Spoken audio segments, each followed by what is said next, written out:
ఓం నమ శివాయ నమః. తీర్థప్రసాదాలు తీసుకునేటప్పుడు కొన్ని నియమాలు తప్పనిసరిగా పాటించాలి. అవేమిటో ఇప్పుడు మనం తెలుసుకున్నాం. గుడికి వెళ్ళి దైవ దర్శనం చేసుకున్న తర్వాత ప్రతి ఒక్కరూ తప్పనిసరిగా తీర్థప్రసాదాలు తీసుకుంటారు.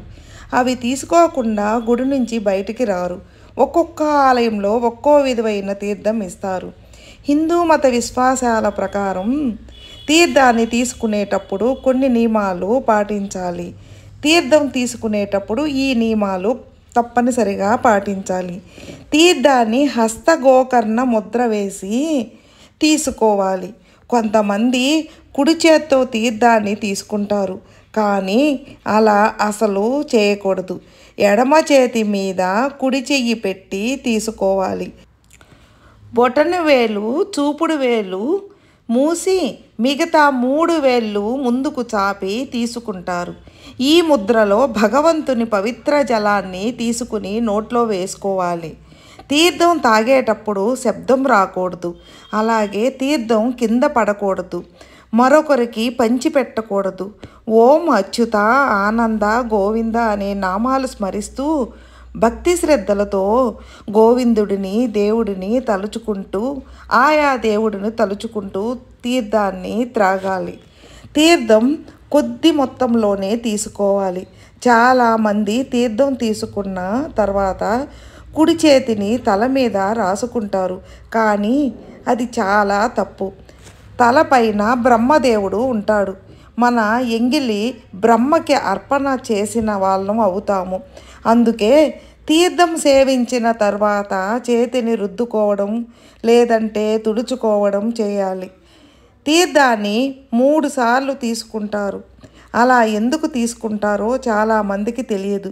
మొదటిసారి తీర్థం శారీరక, మానసిక శుద్ధి కోసం ఇస్తారు.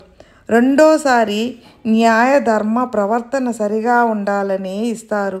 మూడోసారి పవిత్రమైన పరమేశ్వరుని పరమపదం అనుకుంటూ తీసుకోవాలి. కొంతమంది ప్రసాదం తీసుకున్న తర్వాత అలాగే కుడి చేతిలో ఉంచుకుని తినేస్తూ ఉంటారు. అలా చేయడం తప్పు. కుడి చేత్తో ప్రసాదం తీసుకున్న తర్వాత దాన్ని ఎడమ చేతిలోకి మార్చుకోవాలి. ఆ తర్వాత ప్రసాదాన్ని కళ్ళకి అద్దుకుని కొద్ది కొద్దిగా తినాలి. పక్షి మాదిరిగా ఒక చేతిలోనే ఉంచుకుని తింటే మరు జన్మలో పక్షిగా పుడతారని అంటారు. స్త్రీలు తీర్థంతో పాటు పూలు లేదా ఫలాలు తీసుకునేటప్పుడు తప్పనిసరిగా చీర కొంగు పట్టుకుని వాటిని అందుకోవాలి. తీర్థ ప్రసాదాలు ఎప్పుడు తీసుకోకూడదు అనే దాని గురించి ఇప్పుడు చెప్పుకున్నాం. అపరిశుభ్రంగా ఉన్నప్పుడు తీర్థం తీసుకోకూడదు. స్నానాధికాలు ముగించకుండా మలమూత్రాదులు ముగించుకున్నాక కాళ్ళు కడుక్కోకుండా ఉన్నప్పుడు తీర్థం తీసుకోకూడదు. అది అపవిత్రమైన చర్య. నుదుట విభూది, కుంకుమ లేనప్పుడు కూడా తీర్థప్రసాదాలు తీసుకోకూడదు.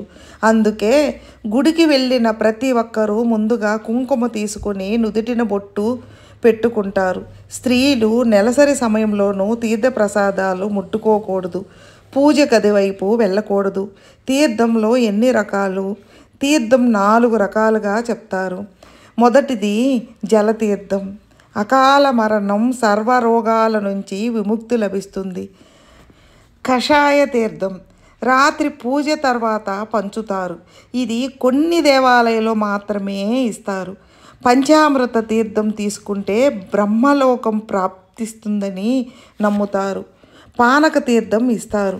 ఇవి మాత్రమే కాదు, తులసి తీర్థం, బిల్వ తీర్థం, పచ్చకర్పూర తీర్థం కూడా పంచుతారు. ఫ్రెండ్స్, మీకు ఈ వీడియో నచ్చితే లైక్ చేయండి, మీ ఫ్రెండ్స్కి షేర్ చేయండి. సబ్స్క్రైబ్ చేసుకున్నట్లయితే సబ్స్క్రైబ్ చేసుకోండి ఫ్రెండ్స్. నేను పెట్టిన ప్రతి వీడియో మీకు నోటిఫికేషన్ వస్తుంది. ఓం నమ శివాయ నమః.